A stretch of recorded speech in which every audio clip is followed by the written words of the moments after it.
All right, so now we're going to move on to a next fun little feature. I'm going to keep mentioning we are in the western slope of Colorado, Grand Valley right now. Something very, very popular out here for Colorado is Olathe sweet corn. Now, it's going to be coming into season in the next month or two, but I still want to show you guys the feature now. That way you can plan ahead. I've just topped and bottomed it. That way it's easier to work with. Now, what we're going to do is we're going to take this corn off of the cob. The benefit of using corn on the cob is what we're going to do is a play on Elote Style Mexican Spanish street corn, if you would. Instead of grilling it and roasting it up as usual, we're going to use the exact same ingredients and we're going to turn it into a puree that we're going to use for essentially like a sauce, a base on the bottom of this pork dish. And that is just a way for you to elevate the dishes that you're making at home, show off a little bit, show something that other people might have done. But this is also a lure into another episode that we're going to do where I show you my lovely version of smoked street corn Elote style that I absolutely love. But we're going to use all these same ingredients and we're going to feature a couple other dishes that you can then use with the scraps of the corn that you're going to use from today as well. Now, since we're going to be cutting the corn right off the cob, this is a point where you might want to use what we like to call a drawer knife, or a knife that is kind of just thrown in there that you don't have much of a care for. You know, might be a cheaper knife that you just got off of Amazon or something that maybe your grandmother, your mother had around for some long time. Because what we're going to do is we're going to run our knife right along the cob of that corn, which is going to dull it, of course, a little bit. So if you plan on using your knives for the rest of your cooking, something that you want to use a little bit finer knife work with, maybe grab a different knife just because we are running it along something that is not exactly the smoothest surface ever. So we cut the top and the bottom off, and now all we're gonna do is we're gonna line our knife up right with the end of the cob. And we're just gonna come straight down. Now I've already taken the edge off the corn and all of the little hairs that are on there. Another nice easy trick of the trade to remove those hairs is if you got a torch or you just take it over a flame, you can burn those hairs off quite easy. But all we're doing is we're just running our knife right along the edge of the cob here to take off as much of those whole kernels as we can. Now, save your cobs. We can always make a little corn stock for later. Show you some nice recipes that you'll then be able to use with your corn stock. Or throw it in the trash. So we're going to add all of our ingredients into one bowl because they're all going to go into the pan together. Right off of our cutting board, right into the bowl behind me. Maybe a little bit onto the floor. If you have a dog, perfect time to come on and invite them over. All right, so we have our corn chopped. Now we're gonna go a little bit of onion, a little bit of garlic. Now if you were making Elote style street corn at home, I'm not gonna use onion and garlic, but since this is gonna be a puree, I have some garlic that I peeled earlier. Just for demonstration purposes, I'm gonna use that right now. But don't worry, I will show you how to properly, easily peel garlic, chop garlic in a later episode coming up here on Reckless Chefing. As you've seen a million times, we're gonna smash our garlic. Just makes it easier to work with. It's already broken down. The flatter it is into your surface, again, the easier it's going to be to work with. We're just going to give a little rough chop on here because, as I mentioned, what we're doing is we're making a corn puree. So it doesn't matter, the fineness of this is not for display purposes. Just a little rough chop in there, about the same size as our corn is. Boom, right into the bowl. Now we're going yellow onion. Perfect time for another demonstration purpose. We're going to take our top of our onion off, just like we did last time. A little slice down the outer layer of the onion here. Grab with your thumb, we peel the outer layer off, sacrifice to the onion gods. And then this allows us to get the skin and the softer outer layer of the onion off. Now, moving forward in a different episode with a demonstration, I'm going to show you multiple ways on how to cut an onion, ways that are popularly shown, and the ways that I've learned and I prefer over my years of experience. So we're just going to go top to bottom, cut our onion in half. Now this is my preferred way of cutting the onion. Not to say it's the only way, not to say that's the best way, just the way that we do it here at Reckless Chefing. So our onion goes top to bottom, right? We got our ribs moving this way again. We're gonna go opposite of our ribs. We're gonna turn it. We're gonna cut, slice top to bottom. Now this is where you can practice a little bit of your technique here at home. So what I'm gonna do is I'm gonna come and I'm gonna cut a slice and I'm gonna pinch. Now I'm dropping the slices just so you can see, and I'll use a smaller knife just for your viewing purposes here. cut a slice, we pinch. Now I'm just gonna hold the onion together with my fingers like this, top to bottom. And this is a great way to learn knife control, to feel more comfortable using your items at home. So we're just gonna hold the onion top to bottom, pinch like this, and we're coming on down. As thin as you want. Obviously, the thinner you go now, the thinner your dice is gonna be at the end. You hold your onion together.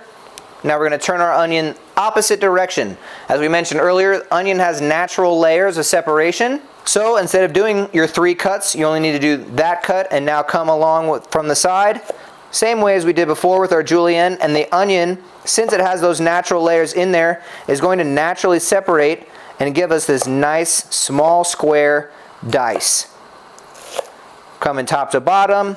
Keeping our onion pinched from side to side. Again, this is a great way to learn knife handling and proper technique. Just as we did with our cabbage before, once we get about 2/3 of the way through, we're going to rotate on down.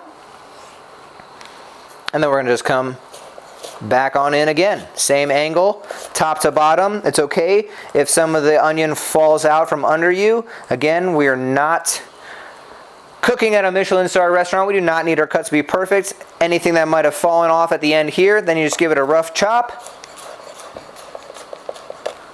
Easy peasy. Easy peasy, ladies and gents. Let me tell you. And look at that. That natural separation there. We got perfect cuts, almost all the same size, and that just makes it so everything cooks a little bit more even. So we got our corn, we got our garlic, we got our onion, minus the corn. Onions and garlic is the basis to almost everything you're gonna cook nowadays. Good things to start working with, and like I said, great things to practice with at home while you're learning. So we're gonna use that same pan that we used before. Now this has got that lovely rendered pork fat in there, and it's already got our reckless blend. Nice flavor. It does have chili powder, smoked paprika, black pepper, a little bit of salt, which are all flavors that you would add to an elote style corn as well. We turn our burner on, and this is again, we want to get it to just about smoking temperature. While that heats up, we can take a look at our sauce that's been rendering back here the whole time. All right, so we have our corn, our onions, our garlic.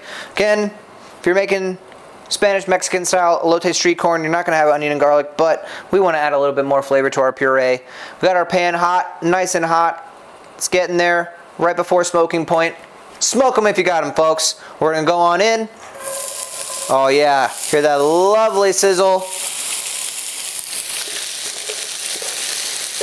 Scrape everything out, get all that nice flavor in there. Spread around evenly. Again, maybe don't use your hands, but if you want to become conditioned, that's a great way to do it. Now all we're trying to do is just incorporate that flavor and start to render down our onions and our garlic. We want to cook this until our onions and garlic start to turn translucent. It means they are properly rendered. You're starting to break down the structure of the vegetable itself. And then, yeah, now as you see while I'm scraping that pan, we're getting that lovely bit of that caramelized, charred spice mixture that we had in earlier from a pork. We're using natural pork fat to render, plus a little bit of oil and butter that we had in here previously. That way we didn't have to add any extra oil or butter. And now, as I mentioned, what we're going to do is we're going to turn this into a puree, a nice little base for our pork for this dish. You, again, don't have to do it this way. You could just do our elote style corn on the cob, serve it that way. But this is just a trick that you might learn just to kind of class it up if you're trying to present something a little bit nicer for some guests at home instead of doing your classic barbecue. Constantly turning, paying attention as our onions start to get a little bit of translucency going on. Keeping them evenly spread out along the bottom of our pan. Now I'm going to start pulling out my ingredients for the rest of the puree. These Nutri Ninjas have become super popular nowadays because you can make smoothies. It's easy to go quickly pop on everything right over here, right at our prep station, which is exactly why I'm showing it today. So you can see our onions are just starting to turn a little bit clear. Is exactly what we're looking for. So now all I'm going to do is I'm going to turn my heat off. We're just going to let it finish sitting in there for just a little bit. But we're going to use a little bit of sour cream today, a little bit more fresh lime juice, and then of course a little bit more cilantro because I love it. So we'll roll out our limes again, getting ready for juicing. Corn is still over here cooking, nice and slow. Great smells coming from our corn. So what I want to do, we're just going to do a dollop of daisy.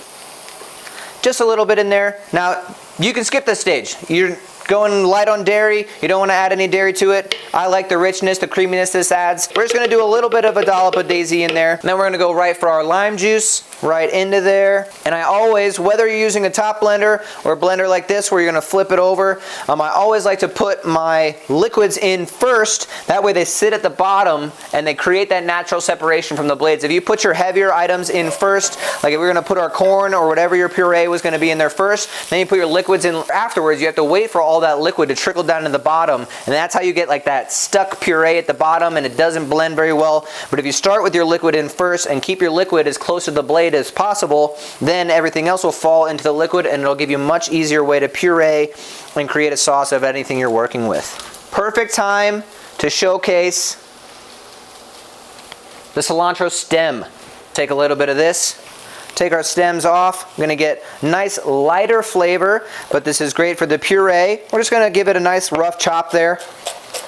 Again, this is going into a puree, so it doesn't matter. They don't have to be perfectly cut. If you want to throw, your larger bits of the stem out, you can.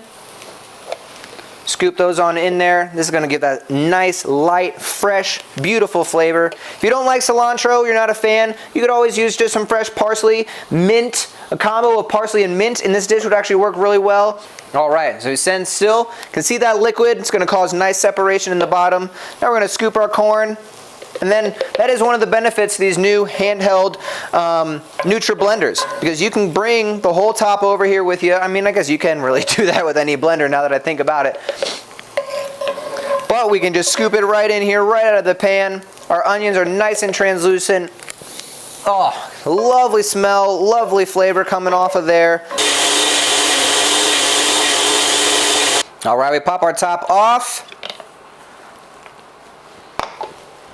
Oh, smells so good. Now we have a nice consistency, a lovely corn puree going on here. Now you could separate off half of it if you're not going to use it all right away, but as everything is finishing up, we're getting right ready into service. As you can see the steam coming off in here, it's going to maintain its temperature. We don't need it boiling hot, but we want to keep it a little bit warm. If you want to put the lid on there, keep the lid on there. It'll help maintain temperature while you're getting everything else ready. We're going to start with our puree. Now, as I mentioned earlier, keep that in the blender. It is still nice and warm. You can see a little steam coming off there. And we're going to take one nice hefty spoonful. We're going to start away from us.